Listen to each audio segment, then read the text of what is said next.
Hi, it's me again with Corel Tips and Tricks. I'm a little bit confused. This person is he's from Denmark, and I didn't honestly look to see if this is Denmark or not. He just said country. But you can see it's a power clip, and he's getting some hidden things that aren't in there in the power clip, and that's the problem with power clip. So one thing I don't understand, he says his laser bed is in centimeters, which I've never really dealt with, but he said it was 40 by 58. Well, this page is at 40 by 58, but maybe I did something differently. So what I did, I took the country and I made 40 by 58 squares. Well, let's just do that. And I just changed my nudge factor to 40. And I just hit the plus key and the plus key and the plus key. Whoop. And then I changed my nudge factor to 58.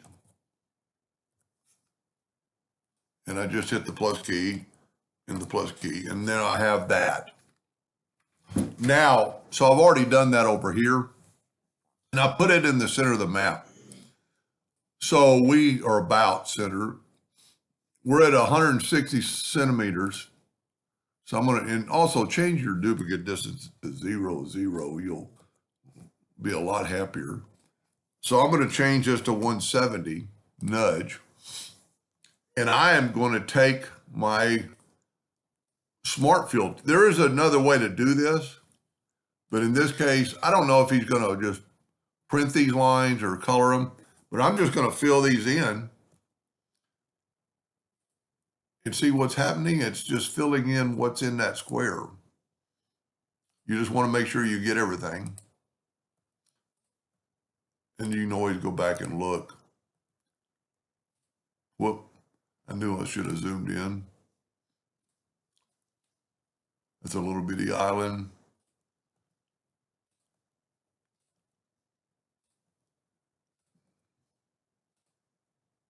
Already got that, so I'll just double click. I didn't do this in any particular order, which I probably should have. No, that isn't right. Yeah, there's just a big gap right there. It just looks kind of funny. That really looks funny right there.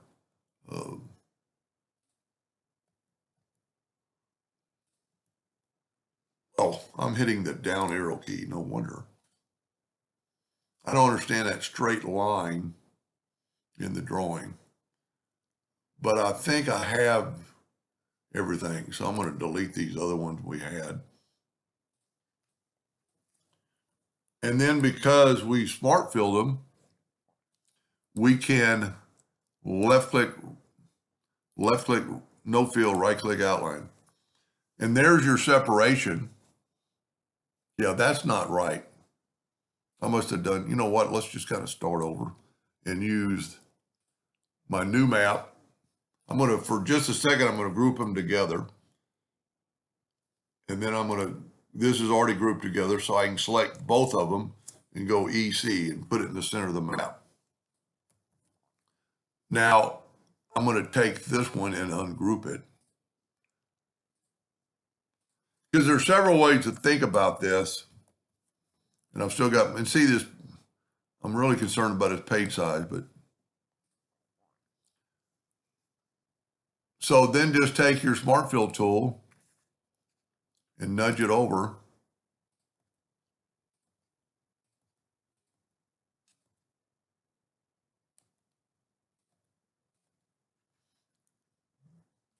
Got to zoom in, get these little bitty parts.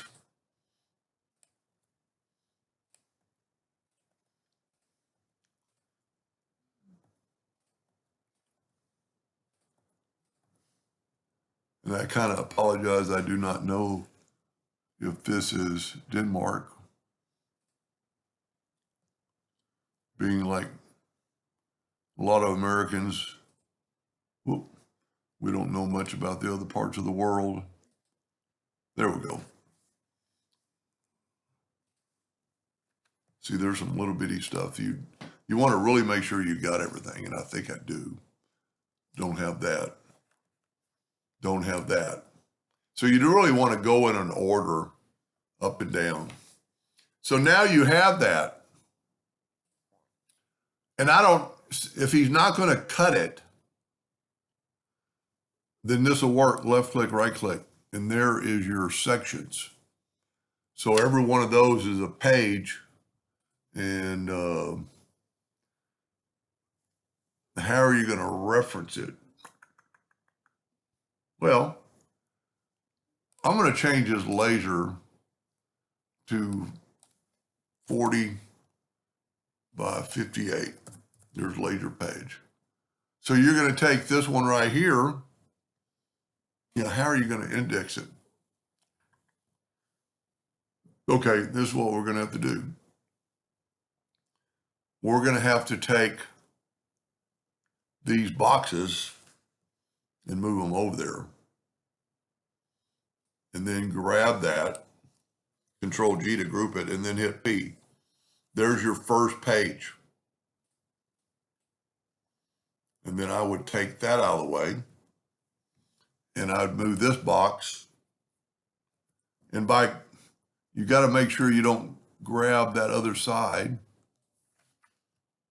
Yep, that worked. Control G.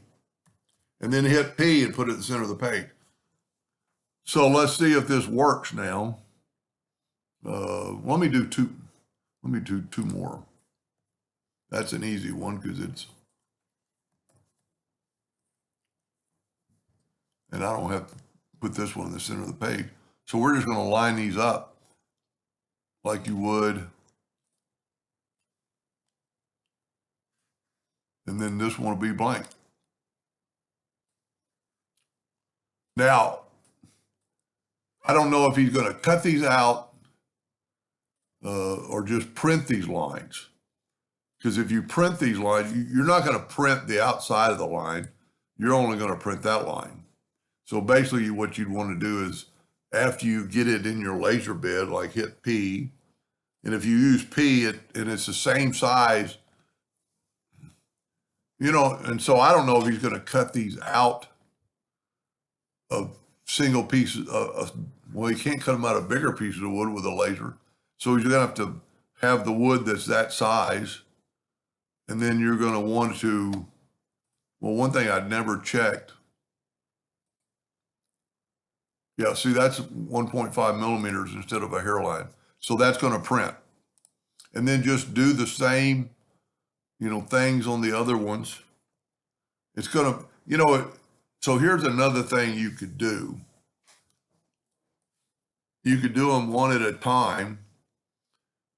It might be easier that way you won't get any mistakes. Take that. No, that's that's it. And move it over, move that over, and move that over. And then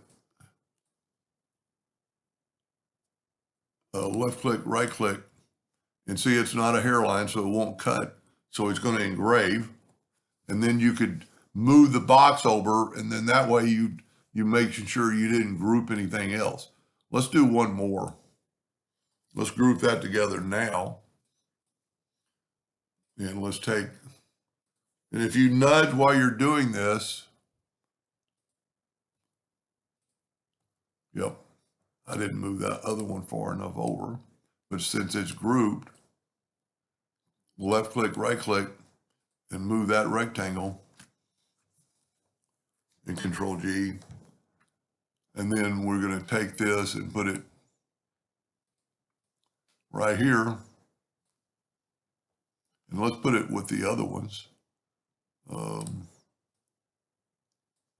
Just kind of see how it looks. I'm hoping I'm on the right track. So that'll be a lot easier and safer than the way I did the first one. Fill them in, nudge them over, and that's why you don't have to group them. And but just go ahead and have your blocks ready to move over there to move them the second time. I think that'll work. Anyway, I hope that answered his question, and thank you for watching.